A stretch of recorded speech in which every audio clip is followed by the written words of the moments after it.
가서 해야 돼. 저 불이 안 들어와서 저거야.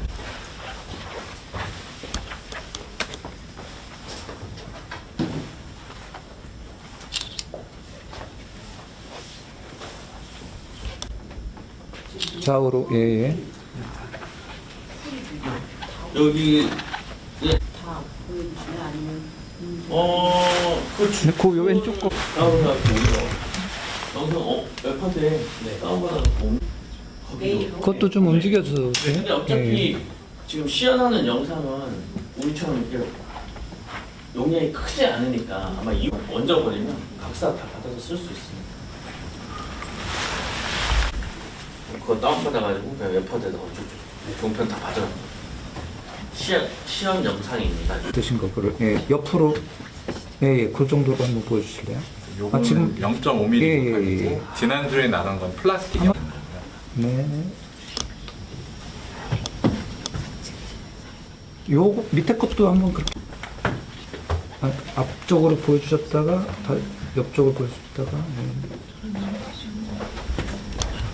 네, 됐습니다.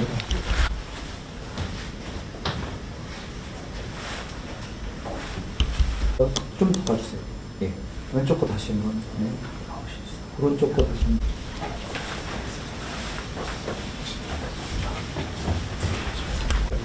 네, 더. 네. 아예 벗어나 주세요. 예, 왼쪽 거 다시. 예, 좋습니다. 한 번 다시요. 네. 소프트웨어 업데이트가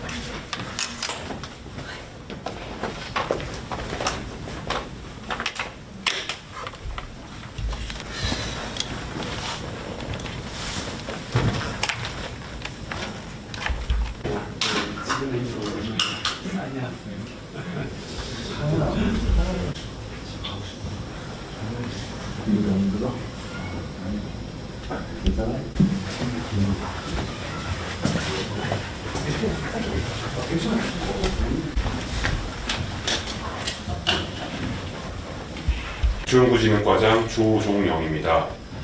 오늘 브리핑할 내용은 4월 23일 목요일 자정, 영국 시간 4월 22일 수요일 16시에 네이처지에 게재되는 포항공과대학교 기계공학과 노준석 교수님의 연구 성과입니다.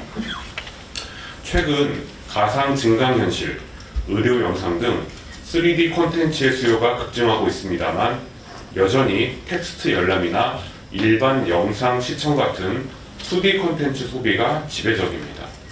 이에 따라 하나의 기기에서 두 방식을 자유롭게 전환할 수 있는 2D, 3D 전환 디스플레이 기술은 산업계에 큰 주목을 받고 있습니다.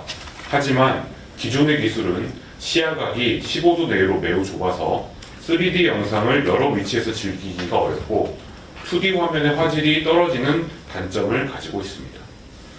이번 성과는 전압 공급에 따라 빛의 굴절 방향을 자유자재로 조절할 수 있어 시야각을 기존보다 6배 이상 넓은 100도의 초광시야각을 형성하며 3D 영상을 다방면에서 즐길 수 있고 2D 화면에서도 고화질을 구현하는 메타렌즈를 세계 최초로 개발한 것입니다. 특히 메타렌즈를 스마트폰이나 태블릿 화면에 스티커처럼 붙이는 것만으로도 성능이 구현되며 기존 기기와의 호환성이 매우 뛰어납니다.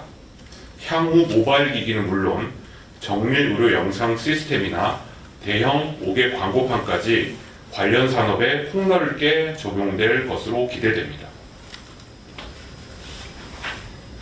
노준석 교수님은 지난주에도 성균관대 조규진, 김인기 교수님과 함께 공동 교신 저자로 네이처의 메타렌즈 대량 생산 공정 기술에 대한 논문을 게재한 이후 곧바로 메타렌즈를 실제 디스플레이에 적용한 성과를 연달아 네이처에 게재를 하시게 됩니다. 4월 30일 발행하는 네이처 발간 후에 두 개의 서로 다른 성과가 동시에 게재가 되며 이는 2011년 정가영 박사가 네이처의 공동저자와 제1저자로서 논문 두 편을 동시에 게재한 사례가 있지만 이번 성과와 같이 교신저자가 논문 두 편을 동시에 게재한 것은 국내 연구 역사상 처음입니다. 오늘의 성과는 교수님께서 2015년부터 현재까지 과기정통부의 우수 신진 연구와 중견 연구를 꾸준히 수행하시며 연구한 끝에 이룩하신 성과입니다. 아울러 오늘 논문의 제1저자이신 김주훈 박사님께서도 이 자리에 참석하셨습니다. 김주훈 박사님은 올해 세종과학 펠로우십의 국내 트랙에 선정이 되어 이와 관련된 후속 연구를 지속적으로 수행할 예정입니다. 과기정통부는 박사 후 연구원 등 신진 연구자부터 우수한 성과를 창출할 수 있는 성장 지원을 촘촘히 지원해 나가고 있습니다. 연구 업적 및 성과에 대해서는 노준석 교수님께서 자세히 설명해 주시겠습니다. 노준석 교수님을 모시겠습니다.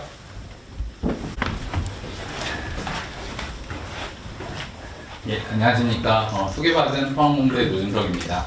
오늘 연구 성과는 설명해 주신 대로 메타 렌즈라는 어떤 새로운 광학 장치를 이용해서 우리가 미래에 사용하고자 하는 3차원 디스플레이, 홀로그램 이런 것들에 적용이 될 수 있는 내용이 되겠고요. 모바일 디스플레이라고 저희 이름을 붙여놨는데, 그러니까 어떤 이게 저희가 학교와 그다음에 산업계 그리고 어떤 정부의 지원이 하나가 융합이 되면서 좋은 결과를 낼 수 있었던 사례라고 생각합니다. 지난주에 이 두 개 오른쪽에 있는 연구 결과가 소개됐고요. 그러니까 어떻게 보면은 어떤 과학이라는 게 기술, 그러니까 일반인들에게 혜택을 주려면은 가장 중요한 게 이제 두 가지가 있습니다. 과학의 검증이 돼야 되고요. 그 검증이 기술로 가려면 어떤 대량 생산이 가능해야 된다. 그래야지 우리가 경제적인 생산을 할 수 있게 되고요. 그 다음에 어떤 산업계에서 관심을 가져야 됩니다. 이거를 쓰면은 우리가 뭐 돈을 많이 벌 수 있고, 이윤을 남길 수 있고, 또 사람들이 원하는 것이고, 세상을 바꿀 수 있겠다. 이런 것들이 이제 주가 되는데요. 그래서 그런 측면에서 이제 메타 렌즈라고 하는 건, 메타 물질이라고 하는 거는 한 25년 정도 연구를 하는 동안 투명망토 소재로 이제 잘 알려졌었습니다. 그러니까 그게 된다라는 거는 이제 이미 오래전부터 증명이 됐고요. 근데 그 메타 투명망토 같은 거 저희 아니면 오늘 갖고 온 메타 렌즈를 저희가 6년 전에 저희 다보스 포럼에 소개될 때 보면 하나 만드는데 한 500만 원 정도가 들었거든요. 그러니까 사실은 실용적인 가치는 거의 없었습니다. 그러나 한 지금 6년, 7년이 지난 지금 지난주 소개된 저런 롤트롤 공정을 이용하면은 단가가 5,000원 미만으로 내려가게 되고요. 그러니까 대량 생산 문제를 풀었고요. 그 다음에 왼쪽에 오늘 내일 자정에 나오는 본 논문은 그런 렌즈를 가지고 삼성전자에서 제공하는 이제 실제 휴대폰 패널을 이용해서 저희가 구하기는 어려운 것들입니다. 제공해 주셔서 같이 그걸 합쳐서 실제로 3D 디스플레이를 구현한 이제 좋은 사례가 되겠습니다. 그래서 그런 공로를 인정받아서 아마 이게 4월 30일에 같은 호수의 공정과 응용에서 이런 측면으로 소개가 되는 것 같습니다. 제 소개는 간단히 아까 과장님 해주셔서 그냥 넘어가겠고요. 포항공대 기계공학과랑 화학공학과, 전자전기공학과 교수로 재직 중이고요. 오늘 같이 참석해준 김주훈 박사는 포항공대에서 이제 학위 받고 현재 박사후 연구원 세종 펠로우로 연구를 수행하고 있습니다. 그래서 앞에 소개된 두 편에 다 공동 주저자로 제1저자로 참여를 했고요. 오늘 참석해주지는 못했지만 그 삼성전자에서 삼성 리서치에서 패널이라든지 어떤 광학 실험들 함께 해주신 세 분의 박사님도 저희가 소개 자료로 같이 넣었습니다. 저희가 광학이라고 하는 거, 저희가 보통 알고 있는 거는 이제 렌즈, 그런 겁니다. 카메라, 아니면 우리 돋보기, 프리즘 같은 건데요.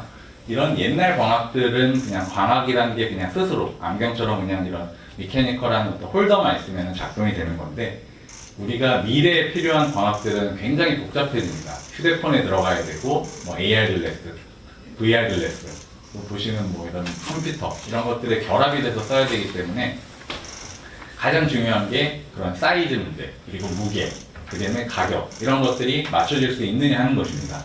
그런데 이제 기존에 있는 광학 기술들은 왼쪽에 보시는 우리가 볼록 렌즈죠. 렌즈나 아니면 회절 격자들, 이런 것들로는 어떤 기능을 구현할 수는 있으나 앞선 휴대폰에 완벽하게 결합이 된다든지 우리가 진짜 원하는 드래곤볼에 나오는 가상현실, 증강현실 안경을 만드는 데는 무리가 있습니다. 그래서 보시면은 잘 알고 있는 카투피라든지 그다음에 굉장히 무거운 증강현실 안경, 가상현실 안경들이 기존 광학의 어떤 한계 때문이라고 보시면 될 것 같습니다. 그러니까 기능을 하기 위해서는 어느 정도 두께가 있어야 되고 어느 정도 모양이 있어야 되고 그러다 보니까 무게, 크기들을 차지하게 되겠고요. 그러니까 이런 문제를 해결할 수 있는 게 알려준 게 메타 렌즈라고 하는 것입니다. 이게 2019년에 다보스 포럼에 소개됐던 이제 저희 메타 렌즈였고요. 보시면은 이렇게 오늘 가져온 이제 장치랑 같은 건데요. 왼쪽에 있는 이렇게 볼록 렌즈를 평평하게 만들어도 똑같은 기능을 할 수 있다는 겁니다. 어떻게 그게 가능하냐 하고 보면은 그 안을 잘 들여다보면은 유리를 우리가 가공해서 모양을 만든 게 아니라 저런 수억 개의 나노 구조들, 한 100나노미터 단위의 작은 나노 구조들을 뭐 몇천만 개에서 몇십억 개까지 배열을 하고요. 그 구조 하나하나에다가 저희가 어떤 기능을 부여할 수가 있습니다. 뭐 프로그램이라고 생각해도 좋고요. 그런 기능을 부여함으로써 빛과 어떤 상호작용을 할 수 있게 합니다. 그래서 이 나노 구조들이 이제 어떤 역할을 할 수 있게 되는 거고요. 보시면은 이런 볼록 렌즈가 아니더라도 평평한 나노 구조체들, 이런 직사각형 모양의 기둥인데도 볼록 렌즈로서의 역할을 하고 있습니다. 그래서 그 기능을 부여하기에 따라서 저희가 어떤 정보를 입력하고 어떤 상호작용을 하도록 요청을 하는지에 따라서 뭐 볼록 렌즈가 될 수도 있고 오른쪽에 보시는 방향을 바꾸는 빔 조향 장치가 될 수도 있고요. 우리가 기존에 사용하고 있는 모든 어떤 렌즈들, 광학 장치들을 이론적으로는 대체할 수 있게 됩니다. 지난 10여 년간, 이건 저희 연구실의 상관 아니고요. 이런 학계에서 아주 높은 해상도의 홀로그램이라든지 이렇게 우리가 사용하고 있는 오브젝티브 렌즈 두꺼운 거를 얇게 한 장으로 만들 수도 있고요. 이런 연구들이 진행이 되어 왔습니다. 저희 연구실에서도 이런 측면을 활용해서 여러 파장, 가시광선, 적외선, 자외선에 들어갈 수 있는 렌즈들을 개발하게 되었고요. 보시면은 파장이 짧아질수록 어떤 그런 난이도가 높아집니다. 만들기가 어렵고요. 그거를 사실 뒤에도 소개시켜드리겠지만 만들 수 있는 곳들이 그렇게 많지가 않습니다. 사실은 그런 가시광선이나 자외선에 들어가는 메타렌즈를 만들려면 굉장히 고가의 장비들이 필요한데 그런 두 개의 장비 중에 이 ARF 포토리소그래피라는 심자외선 포토리소그래피라는 장치는 전 세계에 2대 정도밖에 활용할 수 있는 데가 없습니다. 그게 이제 저희 과기부 산하에 대전 나노팹에 한 대가 있고요. 한 대가 이제 싱가포르에 있는데 그런 이제 저희가 우선 환경이 있기 때문에 미국에서도 하기 어려운 것들을 할 수 있었고요. 또 그 리소그래피를 사용하기 전에 이제 원판 아주 작은 패턴을 만들어야 되는데 전자빔 리소그래피라는 걸 활용하게 되는데 그것도 이제 저희가 전 세계에 이제 한두 대밖에 없는 장비인데 저희는 이제 포스코의 지원으로 포스텍에서 그 장비를 가지고 있습니다. 이 두 장비가 있었기 때문에 이런 연구들을 할 수 있었다고 생각을 하고요. 그런 이제 렌즈를 만들고 오늘 보여드릴 디스플레이라든지 카메라라든지 이런 응용을 하게 되었습니다. 오늘 이제 연구 주제인 3차원 디스플레이라는 거는 저희가 어떤 사물을 인식하는 상황을 그림으로 표시를 해봤습니다. 눈이 있고 이제 사물에서 빛이 들어와서 반사가 되는 저런 이 레이라고 하는 이 선들이 나옵니다. 이런 것들을 저희가 눈으로 받아서 이제 이미지를 이제 형상을 하는 거고요. 이렇게 반사가 되는 것들이 눈으로 들어오고 있는 상황입니다. 그래서 이거를 인식을 해야 되는데 만약에 디스플레이에서 그런 정보들을 직접적으로 쌓아줄 수 있고 방향을 조절할 수 있고 일단 3차원이라니까 방향에 따라서 다른 정보를 제공해 줄 수 있다면은 이제 구현을 할 수 있게 됩니다. 그런데 기본적으로 이 디스플레이라는 것이 가진 거는 이렇게 이제 3차원 형상을 구현할 수 있다는 얘기가 되고요. 근데 이제 기본적으로 이 디스플레이에서 나오는 빛들은 그러니까 방사형 구조, 모든 방향으로 퍼져나가는 빛을 기본적으로 하고 있기 때문에 사람이 사실 앞에서 보든지 옆에서 보든지 똑같은 정보들이 들어올 수밖에 없습니다. 그래서 이게 지금 현재 그냥 우리가 사용하고 있는 올레드 디스플레이 패널에 들어가는 픽셀과 그 앞에 달려있는 기존 렌즈들이 있고 사람이 볼 때 받는 그 시각화를 하는 장면인데요. 저희는 이제 여기 앞에서 삼성에서 제공받은 패널에다가 그냥 저희가 만든 얇은 메탈 렌즈 한 장을 그냥 그대로 이제 중간에 투입을 시켰습니다. 그러니까 새롭게 뭔가를 뜯어서 다시 한 것보다는 그냥 얹음으로써 기존 제품, 기존 활용할 수 있는 것을 그대로 사용할 수 있었고요. 그래서 기본적으로 디스플레이가 가지고 있는 장점, 전기로 스위치를 할 수 있고 편광을 조절할 수 있는 그런 시스템을 그대로 플랫폼을 사용하고 메타 렌즈라는 게 그 안에 들어감으로써 영상을 2D에서 3D로 바꿀 수 있는, 껐다 켰다 할 수 있는 그런 이제 시스템을 완성을 하게 되었습니다. 그러니까 두 가지 이제 그러니까 사람이 볼 때 우리가 3D 이미지를 볼 수도 있지만 그냥 일반적인 우리가 보통 보던 2D 이미지를 볼 수도 있습니다. 2D라는 거는 아까 말씀드린 대로 방사형으로 나오는 빛들을 이렇게 직선으로 나가게 됩니다. 근데 그 중간에 기존의 렌즈들이 있습니다. 그럼 여기 있는 렌즈가 볼록 렌즈 역할을 해서 빛을 한번 꺾어주고요. 근데 여기 있는 렌즈가 이제 이번에는 오목 렌즈 역할을 하게 됩니다. 그러니까 한번 꺾인 빛이 다시 반대로 꺾이면서 원래대로 이제 나가게 되는 거고요. 이때 메타 렌즈는 어떤 특정한 하나의 평광, 뭐 좌평광이라는 평광에 대해서 오목 렌즈 역할을 할 수 있도록 만들어졌습니다. 그래서 위에 있을 때는 오목 렌즈 역할을 하고 그대로 원래처럼 빛이 방사에서 퍼져나가고요. 그 얘기는 저 눈의 위치가 위가 되든 가운데가 되든 밑에가 되든 똑같은 정보들을 그냥 보고 있다는 겁니다. 그래서 그냥 우리가 2D로 생각을 하시면 되고요. 밑에 있는 경우는 이제 저희가 전원, 이 시스템의 전원을 키면은 볼록 렌즈로서의 역할이 바뀝니다. 그러니까 우평광, 평광을 바꿈으로써 하나의 렌즈가 볼록 렌즈가 됐다가 오목 렌즈가 되는 어떤 상황을 저희가 구현을 한 겁니다. 그래서 밑의 경우에는 빛이 이제 두 번 꺾이게 되는 겁니다. 빛이 두 번 꺾이면서 이제 이렇게 최종적으로 나가는 걸 보시면은 평행하게 나가는 것을 보실 수가 있습니다.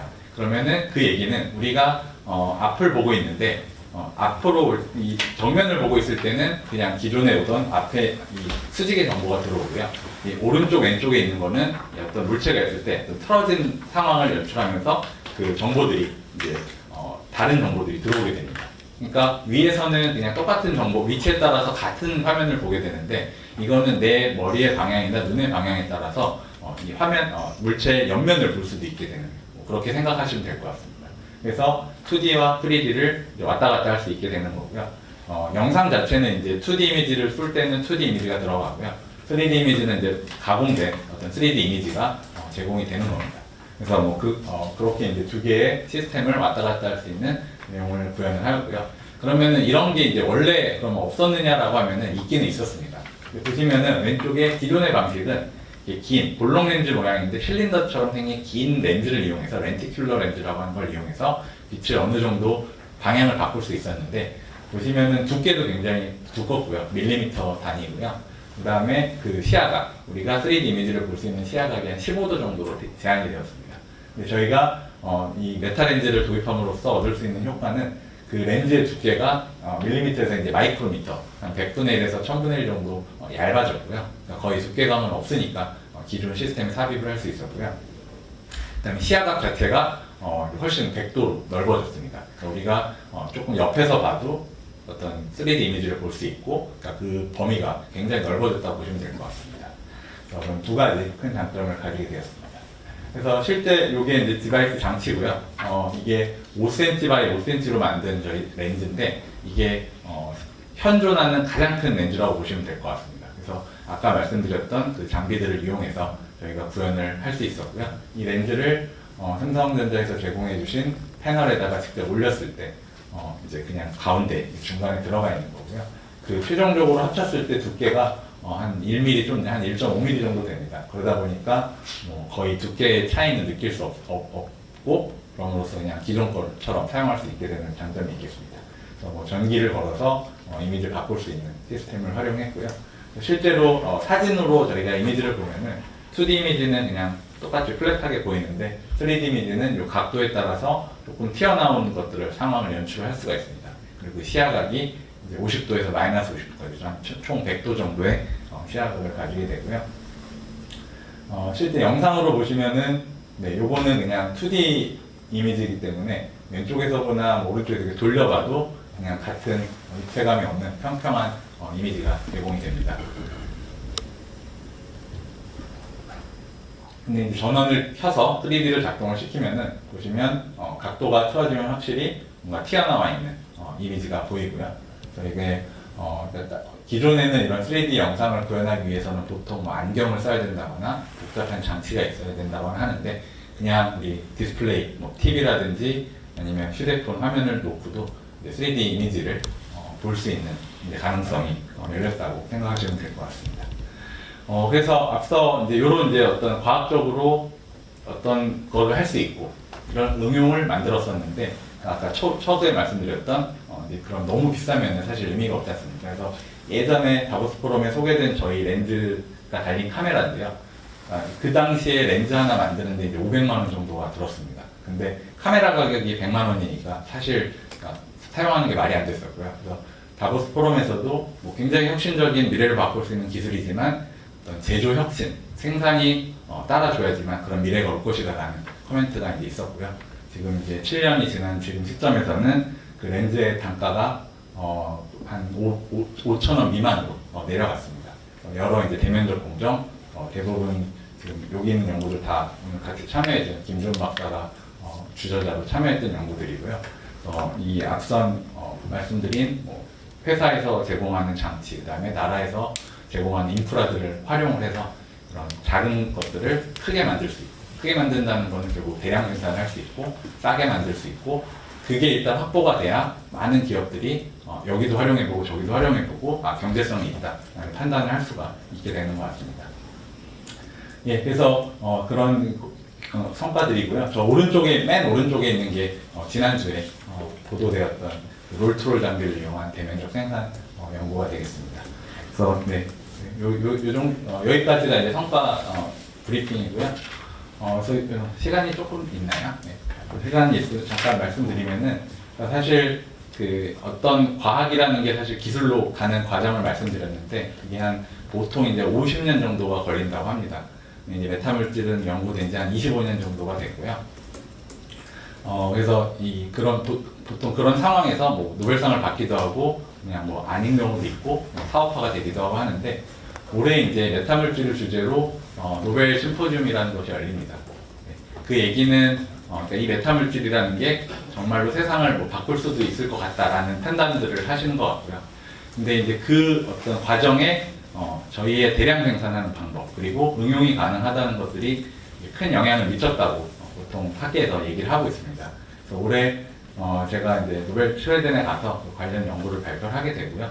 뭐 그 얘기는 이 메타물질이라는 게 굉장히 수면 위로 올라왔고 산업계에서도 많은 관심을 가지고 있고 세상을 바꿀 수 있는 뭐 그런 가능성이 있다. 그리고 그런 기반이 현재 마련되었다 정도라고 생각을 하고 있습니다. 여기까지 저희 발표는 마치고 질의응답 받도록 하겠습니다. 예, 감사합니다. 2D랑 3D를 왔다 갔다는 할 수 있었고요. 원래 있었던 게 있고요. 근데 그거를 결국 문제들이 있었잖아요. 뭐 두께가 일단 두껍고 그럼에도 불구하고 시야각이 15도라서 이렇게 정면을 유지해 보이는 거였는데 그 시야각을 넓힐 수가 있는 기술을 찾아낸 거고요. 그런데 그 시야각을 넓힐 수 있는 렌즈를 만들었지만 그게 너무 비싸거나 너무 두껍거나 그러면은 기존 디스플레이에 결합이 될 수 없는데 이건 충분히 얇고 가격도 이제 많이 싸졌으니까 그건 이제 활용을 할 수 있다. 이렇게 받아들이셔도 될 것 같습니다. 그러면은 이게 지금 여기까지는 어느 정도 좀 시간이 들어가요? 그게 이제 보통 통상적으로는 꽤 시간이 걸리죠. 뭔가 사실 어쨌든 삼성전자에서랑 같이 했지만 거기서도 기초 연구를 어쨌든 한 거고요. 그게 여러 단계를 거쳐야지 사실은 실제 갤럭시에 들어가고 그런 일이 벌어질 텐데 중간에 무슨 일이 벌어질지 사실 모릅니다. 그러나 최소한의 시도를 해볼 수 있는 거는 이게 가격이 충분히 싸질 수 있다. 그래야지 일단 고려 대상이잖아요. 그리고 이거를 실제로 적용해봤을 때 충분히 의미가 있다. 이런 판단까지는 된 것 같습니다. 교수님 그리고 정치에서 제가 조금 어려워서 그런데 이거 입체 저 눈이 가운데 있던지 위에 있던지 밑에 있던지 똑같은 정보를 보게 됩니다. 그냥 종이 2D로 되어 있는. 그런데 만약에 이걸 이 올라가는 저 맨 위에 있는 거를 이렇게 올라간다고 했을 때 얘를 이렇게 꺾은 상황이 되면은 물체가 예를 들어 정육면체가 옆에 있는데 이 꺾인 빛이라는 건 나는 상대적으로 옆을 보게 되는 겁니다. 그래서 밑에서 파란색 선을 보면은 그냥 이 나는 눈은 여기 가만히 있지만 실제로 이쪽에서 오는 정보들은 원래 있던 게 이렇게 꺾여져서 보인다는 뜻이 되는 겁니다. 그래서 그 상황을 내가 몸을 움직이지 않고 눈을 움직이지 않아도 이렇게 이미지 자체를 바꿔줬다 생각하면 될 것 같습니다. 현장 그렇죠. 부족한 점을 이제 보완을 했는데 그게 어떤 좀 어떻게 말할까요? 차이가 굉장히 커졌고요. 그러니까 기존 기술로는 생각할 수 없었던 상황이 된 겁니다. 그러니까 기존에 있는 렌즈로 아무리 열심히 이걸 잘 만들고 막 조합을 해도 이게 한계였던 거죠. 이 정도가 한계였던 건데 새로운 어떤 그러니까 사람이 기존에 생각하지 못했던 렌즈를 갖고 와서 이제 어떤 혁신이 생긴 거죠. 맥도라는 각도라는 거는 사실 굉장히 큰 각도거든요. 그 각이 지금 가장 핵심입니다. 그렇죠. 근데 그 각을 구현할 수 있고 그러면 네, 일단 그 내용적 기술적으로는 그게 핵심이 되겠습니다. 감사합니다. 예, 그러니까 표현은 저희가 스피커라고 표현을 했는데 현재로서는 그냥 그 중간에 있는 시스템에 이제 렌즈가 상당히 삽입이 되어 있는 상태고요. 그 크기는 뭐 저희가 화면 전체를 뭐 할 필요는 없으니까 적당한 크기가 있으면 될 것 같고요. 근데 사실은 이게 저희가 뭐 렌즈라는 게 뭐 유리 기판에 있는 렌즈도 있지만 플라스틱 같은데 플렉서블하게 렌즈로 작동을 할 수도 있습니다. 그 경우에는 디스플레이에다가 붙일 수도 있겠지만 그 위치상으로 볼 때는 바깥이 되진 않고요. 중간에 디스플레이를 구성하고 있는 어떤 요소들 중에 중간 하나에 어딘가에 필름이나 렌즈가 들어간다. 이렇게 판단하시면 돼요. 이렇게 보시면 되고. 하겠습니다. 아직 많은 문제들이 있습니다. 뭐, 아까 말씀드린 생산의 문제도 당연히 있고요. 저희가 뭐 학교 수준에서 뭐 여러 번 성공을 하긴 했지만, 이게 사실 뭐 진짜 회사에서 대량 생산을 왔을 때 반복성이라든지 수율 문제도 존재할 수 있고요. 그 다음에 이제 말씀 주신 뭐 화질이라는 건 결국 뭐 어떤 해상도나 이제 해상도 문제가 있을 수 있는데, 그러려면은 저희가 좀 더 파인하게 튜닝도 해야 되고, 그러나 그건 뭐 이론적으로는 충분히 이제 해결이 되어가고 있는 상황입니다. 그래서 충분히 해결될 수 있을 것 같고요. 뭐 예를 들어 아까 시야각이 100도였는데 그럼 그거의 뭐 한계는 얼마인가? 넓으면 넓을수록 좋은 건데 뭐 그런 것들도 계속 개선이 되어갈 거고요. 그 다음에 이제 상당히 어려운 부분 중에 하나가 이제 효율이라는 측면이 있습니다. 그래서 오늘 가져온 렌즈 보시면은 약간 뿌옇게 생겼는데 이게 투과가 이제 완벽하게 되진 않습니다. 조금 흡수가 있는데 결국엔 그 투과가 많이 되면 많이 될수록 화질의 밝기가 세진다든지 우리가 이미지를 봤을 때 약간 흐릿흐릿한데 그게 더 선명해질 수 있다는 뜻이거든요. 그런 점은 여전히 이제 조금 어느 정도의 개선은 필요하고요. 그러나 뭐 다들 많은 노력을 하고 있기 때문에 뭐 조만간 해결이 될 것이라고 생각하고 있습니다. 제가 아까 사실 그 속도가 정확하게는 우리가 밀리세컨드 레벨로 사실 전환이 되는데 사람이 느끼기에 이 정도면 거의 그냥 실시간으로 보시면 되고요. 근데 뭐 이런 약간 응답 지연이나 이런 것들이 생길 수는 있습니다. 그러나 그냥 보통 밀리세컨드 하면은 거의 실시간이에요.